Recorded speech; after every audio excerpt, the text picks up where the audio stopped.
Hey Rosebuds, how y'all doing today? Happy April 1st, or rather, happy April Fool's Day. Come into the garden, sit down and relax. Today, we are going to be talking about this man that we see on the screen. His name is David Brinson. He's 54, and he has been locked up in prison for deleting 4 people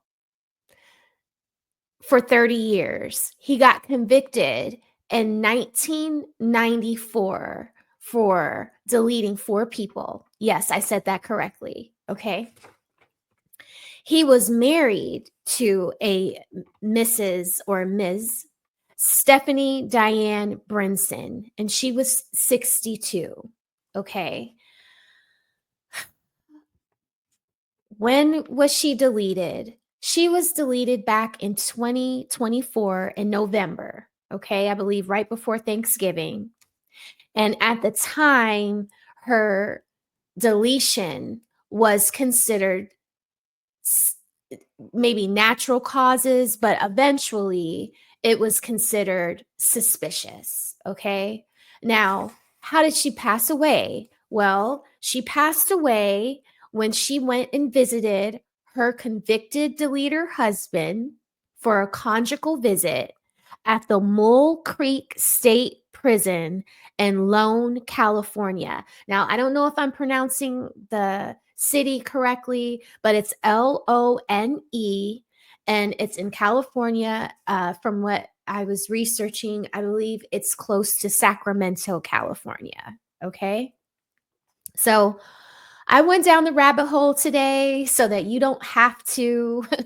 Let's everybody please take a minute to thank Mr. Classy Perspective for sending me down this rabbit hole. It's a gut wrenching story. The woman, Mrs. Stephanie, she just seems to be so sweet. She was a mother. She was taking care of her parents. She was a doting grandparent. She was, a content creator for the most part. There are plenty of videos that she recorded on Facebook that were very sweet and endearing. And my heart was just like pouring out for her today as I was listening to the story. I have a wealth of empathy for Miss Stephanie, but at the same time, Miss Stephanie, this monster that deleted you was locked away in a prison far away from hurting you, your family, or anyone else for that matter. Okay, Miss Stephanie was on some kind of quest to help this serial deleter find goodness within him to be a better person in life. Apparently, they would read the Bible often. Why she couldn't read the Bible with a gentleman that had not been a convicted serial deleter, I have no clue. I have no clue, but that was the question burning in the back of my mind as I was thinking, how could anybody let this happen, California? How do y'all let this happen? I don't want to just get political, but is it because California is a blue state and very liberal that they feel like convicted deleters deserve conjugal visits? I mean, he's serving 4 life sentences, I believe. He's never getting out. Why does he need a conjugal visit? Why wouldn't just lotion in a sock suffice? He took innocent people's life. It wasn't like people came hunting him down. He actually went and hunted 4 men down in cold blood. He deleted these innocent people minding their own business in 1994. He's been doing 30 years in prison. And Miss Stephanie, thought that she could change him. She thought that she could love him and will him to be a better person. That is just so weird to me. I'm the type of person that reads the writing on the wall, you know? If it says don't go this way, I'm not trying to figure out why I shouldn't go that way. I'm just not going that way. Now, if somebody else wants to tell me what was down there and why it was a good idea not to have gone that way. Yeah, I'll listen to the story. But am I going that way? Absolutely not. So thank you, Classy Perspective, for giving me the idea to talk about this video. We are going to watch a video about this scenario, or situation rather, on Miss Stephanie and her husband, Mr. David Brinson. The video comes from Law and Crime TV here on YouTube. I believe that I have the ability to review this video under the fair use guidelines. So let's get into it. Here we go.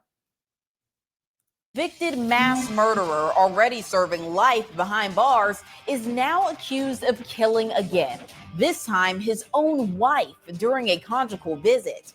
David Brinson, sentenced for the brutal murders of 4 people, was the last person to see his wife alive. At first, authorities believed she died of natural causes, but the autopsy tells a different story. The truth? She was strangled. Now her family is demanding answers. Like, how could this happen inside of a prison? And was there a deadly plan all along? I'll walk you through the details. For Law and Crime News, I'm Kennedy Walker. This woman, Stephanie Brinson, known as Stephanie Dowells, was found dead inside a California prison in November of 2024. She is now at the center of a homicide investigation because authorities say she was strangled. Her husband, a convicted mass murderer, already serving life behind bars. David Brinson is serving 4 consecutive life terms without the possibility of parole for the execution-style murders of 4 men during a 1990 robbery in Los Angeles. He was convicted in 1994 and just narrowly missed the death penalty. Now, according to the LA Times, here's what happened. Brinson reportedly believed one of his... So I misspoke. He committed this crime in 1990, and he wasn't convicted of the crime until 1994. Wow. Wow. Victims, Robert Marks, was a high-level cocaine dealer. He stormed into Marks's home demanding drugs and money. But after ransacking the place and finding almost nothing, Brinson made a decision that would change the rest of his life and end someone else's. Prosecutors say he forced Marks and 3 other men to lie face down on the floor and then shot each of them in the back of the head, execution style. His victims included 59-year-old Robert Marks, his roommate, 28-year-old Gene McCullers, and 2 visitors, Celadino Ligtas, who was 33, and William Terry, who was 27 years old. Despite his violent past, Brinson was still allowed visitors. According to the California Department of Corrections and Rehabilitation website, some inmates are eligible for family visits, which is defined as visits that occur in private apartment-like facilities on prison grounds and last approximately 30 to 40 hours. On November 13th, 2024, Brinson and his wife were in the middle of a conjugal visit. Just after 2 a.m., prison officials say Brinson used the family unit phone to call for help, claiming his wife had passed out. Officers attempted to resuscitate her, but it was too late. Stephanie Dowells was pronounced dead at 2:51 a.m. At first, her death was believed to be from natural causes. Now, 4 months later, the Amador County coroner confirmed Stephanie was strangled. What's unclear is how long she had been at the prison and when exactly she arrived. Stephanie, known as Stevie, was 62 years old. Her family told KCRA she was a hairstylist and a small business owner. Her mother, Ovetta Wilson, called her, quote, the glue that held the family together. She was a mother of 2 and a grandmother of 6. Her family, devastated by her death, is now demanding answers from the prison. Like, how did this happen? And how are people with multiple murder convictions allowed to have conjugal visits? According to the CDCR, while certain inmates, like those on death row or convicted of sex offenses, are banned from these types of visits, multiple murder convictions are not listed as a restriction.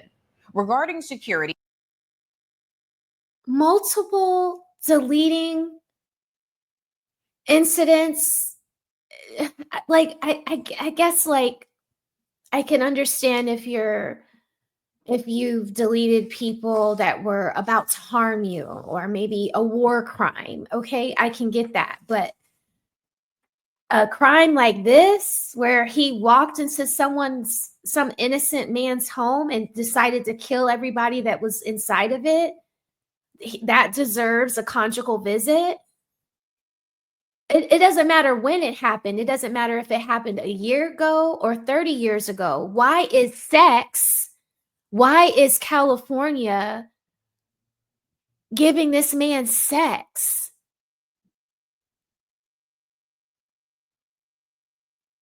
Why does someone need sex after they've done something like that and they're never getting out? They're never getting out. Why wouldn't a sock and lotion just suffice for this person who clearly doesn't need to be in contact with anybody, let alone an innocent 62-year-old grandmother?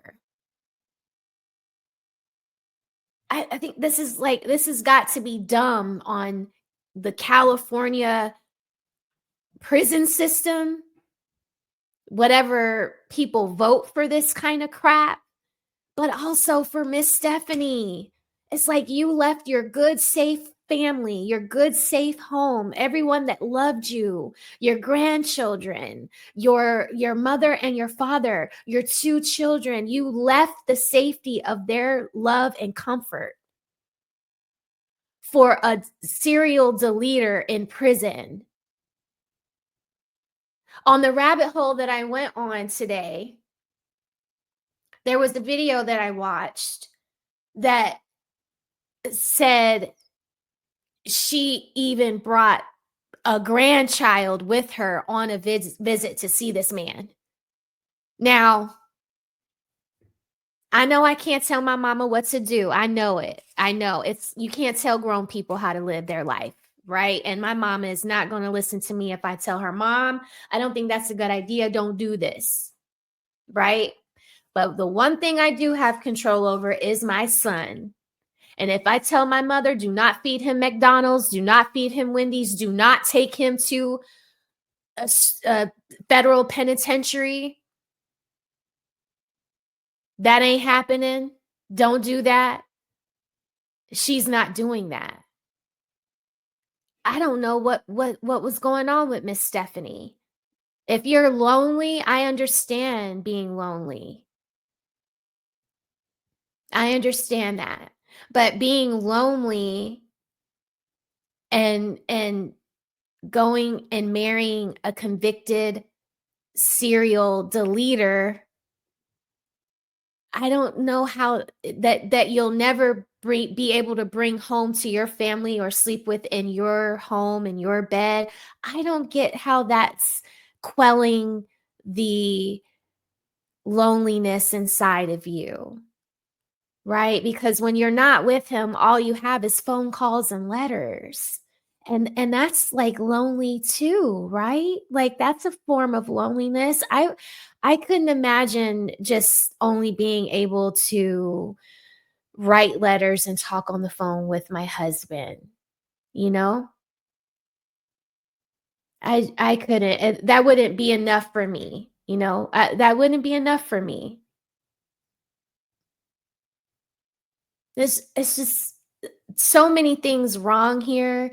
She failed herself, and the state of California failed her as well. And this man, Mr. David Brinson, is just, I mean, he has nothing to lose. He has absolutely nothing. He's been locked up since 1994. I'm pretty sure his own damn family doesn't come to see him for family time. Yet this woman was coming and bringing her innocent grandchildren to visit this loser. And then the state of California was like, oh God, yes, this loser, he needs some conjugal visits because he's just been such a good boy. How can somebody that deleted 4 people be a good boy, be considered a good, outstanding citizen within the federal prison system? How? How do you earn conjugal visits after you've deleted 4 people? You've taken and snatched 4 souls from this earth, took them from their families, but you deserve to have sex for it.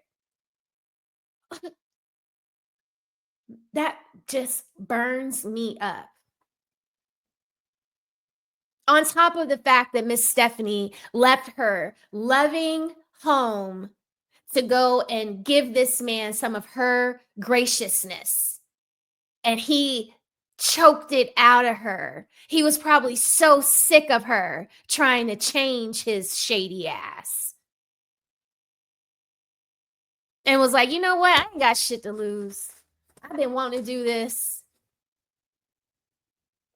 because this is who I am. This is who I am. I'm the kind of man that takes life. And Miss Stephanie thought she could change that. For family visits, an officer tasked with monitoring a visit can check in unannounced, but every effort shall be made to ensure the privacy of the inmate and their visitors. Every effort will be made to protect the privacy of the prisoner. Why does a prisoner deserve privacy?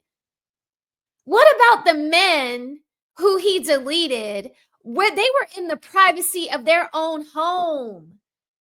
And he came in there and pow-powed them. But he deserves something? Don't they deserve something? They deserve for him to be punished every day of his freaking life. Instead, California was like, he needs some sex, y'all. We've got to get him some conjugal visits.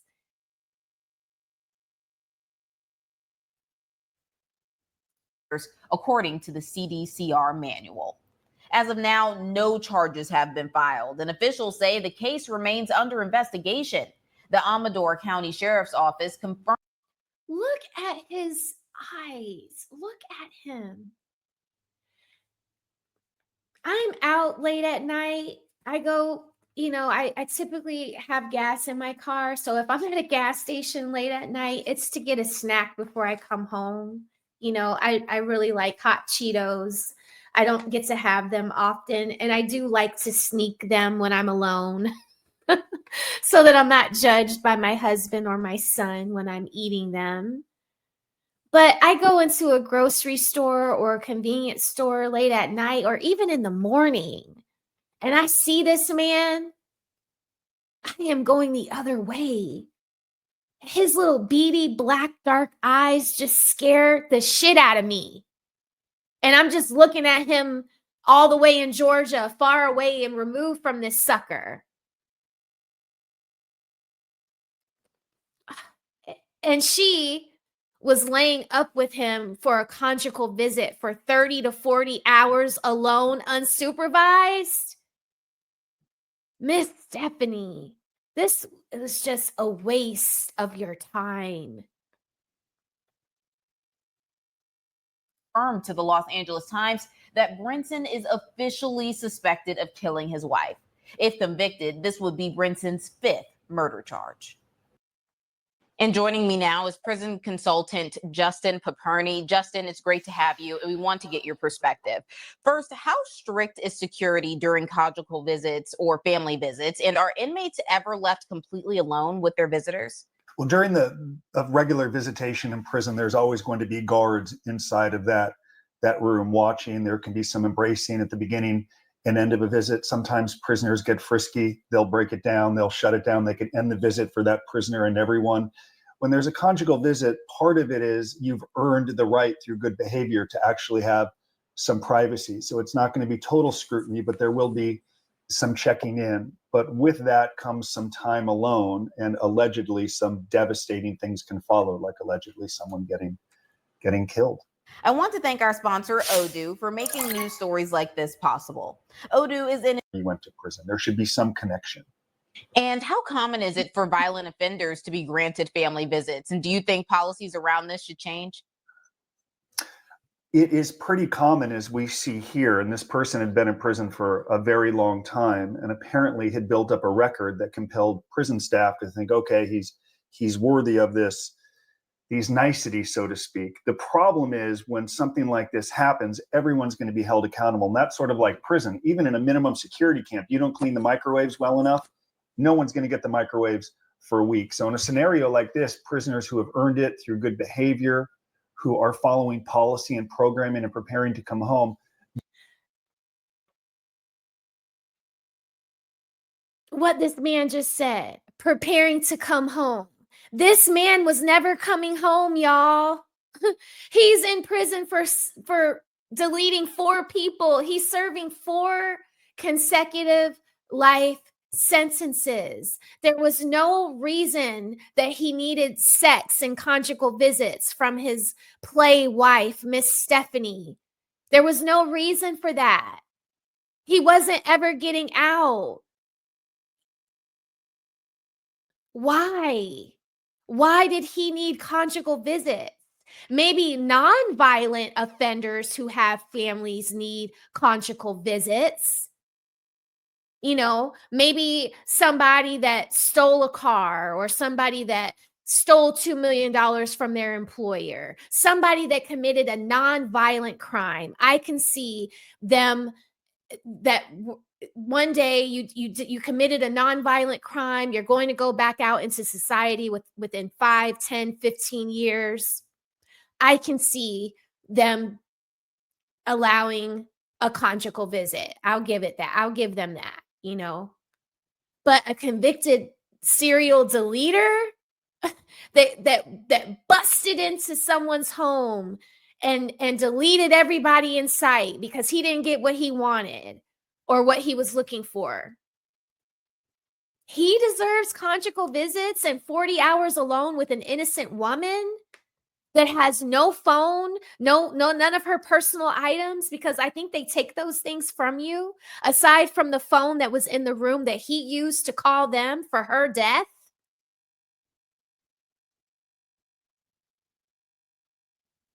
She was a sitting duck, and the state of California welcomed her in for this man to delete her. And she willingly opened the door and stepped through the threshold for all of it. I am just so upset about this. This is like such a waste. This man didn't deserve conjugal visits. He deleted 4 people. I wonder how the 4 people's families feel about this man being able to murder or delete someone else that didn't have to go, just like their family members didn't have to go. But this man has a freaking problem. And Miss Stephanie thought she could pray it away.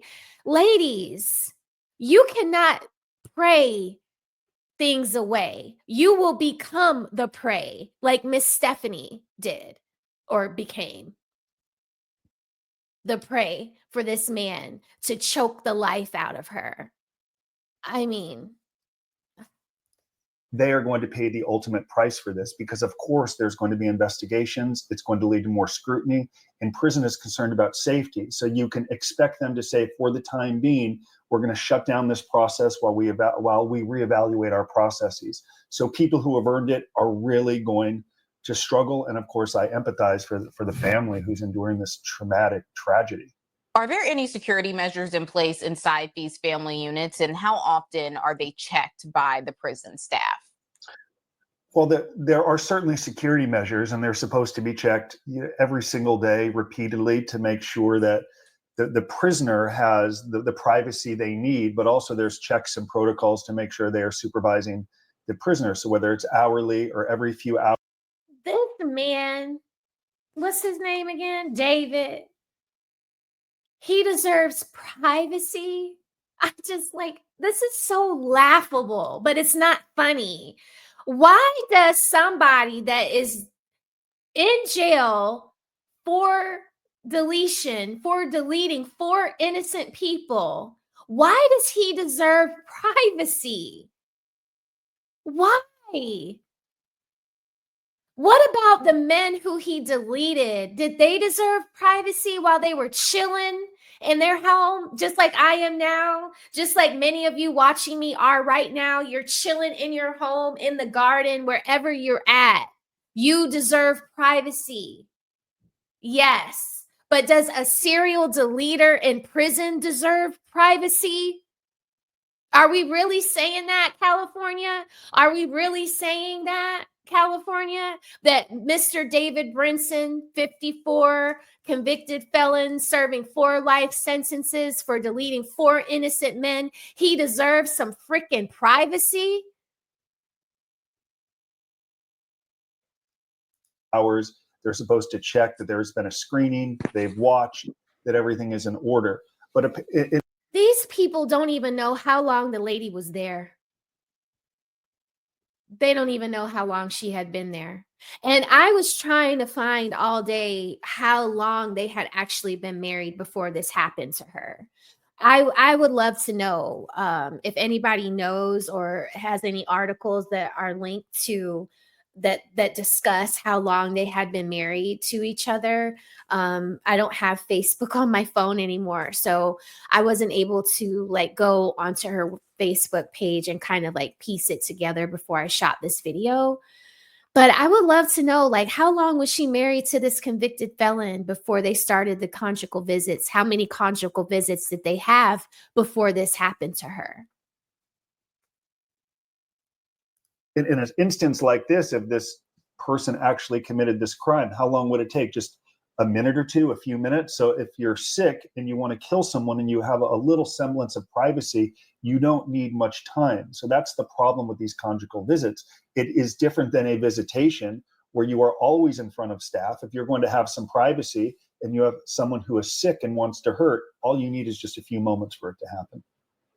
And you have some people that are asking, why do these inmates who, had to do bad things, and that's why they are in jail and prison, why are they even allowed conjugal visits? What do you say to that? Certainly a policy question. I served time in federal prison where there were no conjugal visits, and a judge and probation officer would say to you, if you were so concerned about conjugal visits, you probably shouldn't have broken the law. That is a consequence of your conviction. This is a state issue, and some states like California can be more liberal, allow these for people. They've determined through time and policy that this is a benefit some prisoners should have. Certainly other states say no, but in the federal system, they say absolutely no chance. In California, my home state, a little more liberal, they'll say this is a human need. And if someone's built a record that shows why they're a candidate for this closeness, which could lead to a better reintegration, connection to family, it's a benefit we're going to allow. But you can expect more scrutiny and perhaps a change in policy because of it. And a lot of upset prisoners as well. Based on your experience, I wonder what he was in prison for. I know that's off the subject, but he said that he did a year in prison. I wonder what it was for. This man didn't deserve conjugal visits, and he didn't deserve any freaking privacy. Inmates serving life sentences without parole behave differently from those with a chance of release? So I would argue there's two approaches. I only served a year in prison. My partner served 26 years in prison, including 8 years in the penitentiary, where he served time with people serving life sentences. And I've heard there are two directions that people can go. One can say, I'm serving life in prison, so I don't really care what happens to me if I break the law, get into disciplinary infractions. I'm here for the remainder of my life. Others will say, yes, I'm here for the remainder of my life, but I want to educate, I want to teach, I want to mentor young prisoners who someday will leave, that there's a better path. Our program, our nonprofit, for example, we do work in every California prison. So prisoners serving life sentences will go through our work.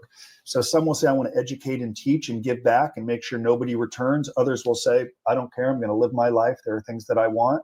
And in some instances, continue to commit crime and allegedly, kill people, including family members. Are there any warning signs that an inmate could become violent towards a visitor, or are there cases like this where it could be,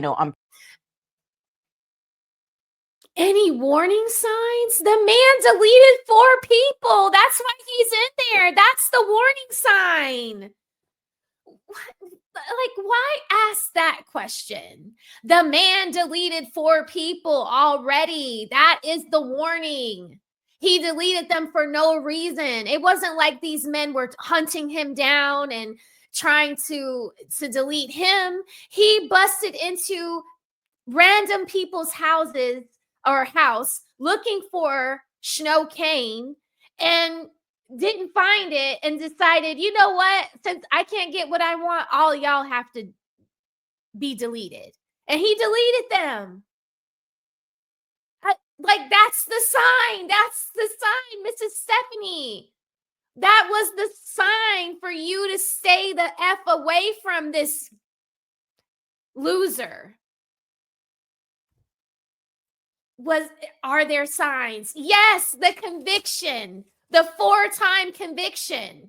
They've determined through time and policy that this is a benefit some prisoners should have. Certainly other states say no, but in the federal system, they say, sorry, absolutely no chance. In California, my home state, a little more liberal, they'll say this is a human need. And if someone's built a record that shows why they're a candidate for this closeness, which could lead to a better reintegration, connection to family, it's a benefit we're going to allow. But you can expect more scrutiny and perhaps a change in policy because of it. And a lot of upset prisoners as well.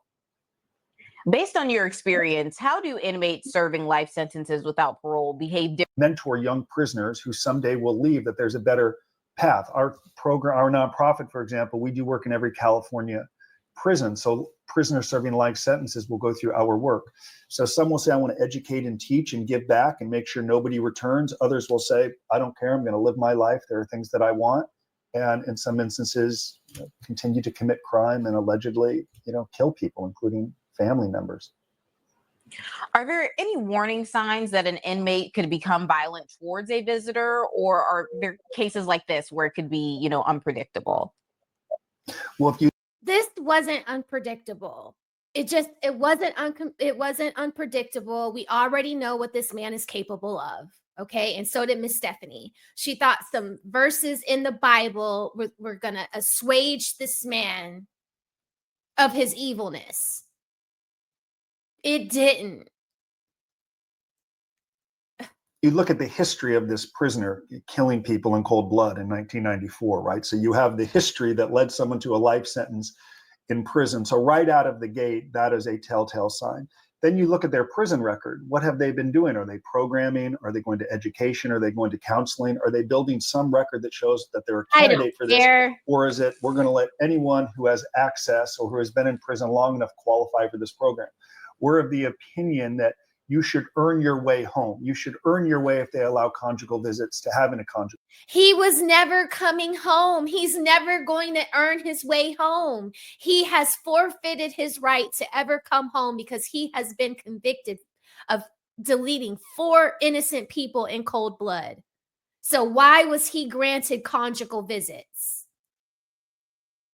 Conjugal visit. You should earn your way to a furlough or more visitation. Rather than calendar pages turning and everyone benefits the same way, you should build a record that shows this is why I'm a candidate. And if you've built that record, you're less likely to have these issues rather than saying we're going to allow it to everyone. It doesn't incentivize people to become better and qualify if everyone's going to get the same treatment, whether you watch the Kardashians or Sons of Anarchy all day in prison or you program. What typically happens when an inmate calls for help in a situation like this? Is there usually an immediate assumption of foul play or what? Based on the record, there's usually an immediate assumption of foul play. Of course, they're going to send that prisoner to isolation or they're going to lock that prisoner up during the investigation. And they're going to lock that prisoner up during the investigation. He's already locked up. He's already locked up. You mean you're going to take the TV away from him? You're going to take away his sex? You're going to take away his arts and crafts? You're going to take away his computer time? Give me a break, California. Really? They're going to lock up the prisoner who deleted 4 people back in 1990 and has been serving 30 years in prison. They're going to lock him up. Lock him up where? How? What? What are y'all talking about? Y'all just let him have a conjugal visit where he could kill his wife. Oftentimes there'll be a security lockdown, which can be very uncomfortable for prisoners who are in their prison routine, where it's now stopped and derailed, because many of them can go to segregation as well, especially if you knew that prisoner. So when I was in prison, if someone escaped, what they do is they immediately question everyone that prisoner associated with. In many instances, they may go to the holes for 1, 2, or 3 weeks where the investigation plays out. So everyone's routine is really disrupted. Much higher security and fewer benefits for prisoners, which is a shame because many prisoners have earned these benefits through good conduct and good programming. And if we can dive a little bit more into what the investigation potentially will look like, what would a proper investigation into a prison homicide, be? Could you break it down for us? And do you think this case will be handled differently because of the circumstances? I think they know there's going to be more scrutiny on it, and the public's going to want accountability and some prudent transparency about what they found, the protocols, the breakdown. For example, how long were they left alone? Who approved this conjugal visit, given why this person was actually in prison? So I think there's going to be transparency around the investigation. I think people will be held accountable if there were some breakdowns along the way. That's been part of the problem with corrections in the past. We saw Epstein, who hung himself. The guards really weren't held accountable, and that led to conspiracy theories and things like that. So the investigation will be transparent. It will be very long. You can expect there to be changes in policy around who gets conjugal visits, if at all. And the way bureaucracy works, you can expect weeks and months and potentially years from now this investigation to be ongoing, especially in a state with California where they lack the resources that the federal government may have. It's going to take some time to do it correctly. Given that the officers immediately performed life-saving measures, tried to resuscitate the victim, could there have been a delay in realizing that she had been strangled? I don't know. From what I've read, they, once they heard, they got in there as quickly as they could. And I think this comes back to what we discussed a little bit earlier. In visitation, you were going to have staff on you. So had this happened in a visitation room, staff would have pounced on you immediately. But if you have just a few minutes of time alone in a room with no windows or staff or cameras, that's all it takes. So I commend them for getting in as quickly as they could, but the damage, as we know, was already done. And I can understand the family asking questions like, how could this happen? How could they leave them alone? Do you not understand why he was serving a life sentence in prison? And just a few seconds is apparently all this person needed. Is there a reason why there aren't cameras in the rooms? I mean, I understand wanting privacy, but just with the situation, given that this is a prison, why aren't there cameras? Because I believe they deem this prisoner has reprogrammed himself, has had good enough behavior over decades in prison that he has changed his criminal thinking, or at least that this is going to be a family member and this is a perk that he has earned. Why would he want to ruin that? So the prisoner is managing like dignity. This is a human connection that somebody needs, versus security of the institution. It's a very thin line, and which is why correction tends to go in one direction or the other. It could be too loose, too many privileges. And now when this happens, what do? They totally reverse course. We're going to shut it down. No conjugal visits. They'll probably reassess who should actually get these visits, depending on the crime. How long are they in prison? What is their record while they're in prison? Rather than just allowing everyone to have it. It's part of the reason the federal system says it ain't going to happen. You don't deserve it if you're in prison for a crime, but there are too many risks that accompany having a conjugal visit. And we're seeing the risk versus reward right now. It's led to the loss of a life and a reevaluation of policy. That much I can tell you. Now, right now,